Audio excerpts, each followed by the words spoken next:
హత్య రాజకీయాలకు చంద్రబాబే ఆద్యుడు అని అన్నారు వైఎస్ఆర్సీపీ నేత జూపూడి ప్రభాకర్. పెద్ద దస్తగిరి హత్యను అన్యాయంగా నిత్యానందరెడ్డిపైకి నెడుతూ ఉన్నారని ఆగ్రహం వ్యక్తం చేశారు. కొందరు మంత్రులు అదే పనిగా ఆరోపణలు చేయడం సిగ్గుచేటు అన్నారు. హత్యని వైఎస్ఆర్ కాంగ్రెస్ పార్టీకి ఎలా పోయాలి? మాజీ మేయర్గా ఉన్నటువంటి కడప నిత్యానందరెడ్డి ఆయన వైఎస్ఆర్ కాంగ్రెస్ పార్టీ నాయకుడు. ఆయన్ని టార్గెట్ చేసి నిత్యానందరెడ్డే దీనికి కారణం అని చెప్పి దాని వెనకాల వైఎస్ జగన్మోహన్ రెడ్డి గారు ఉన్నారని చెప్పి 1, 2, 3 మొత్తం మంత్రులే ఒకరి తర్వాత ఒకడు, ఒకటో కృష్ణుడు, రెండో కృష్ణుడు, మూడో కృష్ణుడు ఎలా వస్తారో ఆఖరికి ఒక లేడీ మంత్రి కూడా సబిత గారు రావటం జరిగింది.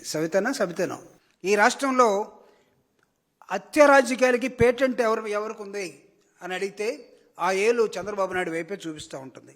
హత్యలు చేసేది, ఆ తర్వాత నిందలు వేసేది, ఇవన్నీ కూడా చాలా జాగ్రత్తగా ఆరితేరినటువంటి వ్యక్తులు మీరు. విజయవాడలో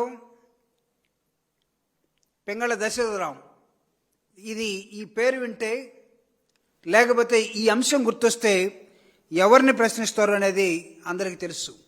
కాపు నాయకుడు డిసెంబర్ 20వ తేదీ 1988 క్రిస్మస్ రోజు పేదలకి ఇళ్ల పట్టాలు కావాలని ధర్నాలో కూర్చున్నటువంటి వంగవీటి రంగాన్ని ఏ విధంగా హత్య చేశారో ఆ హత్యానేరం ఎవరి మీద ఈ రోజుకి ఎవరి వైపు ఏలు చూపిస్తుందో తెలియదా మీకు?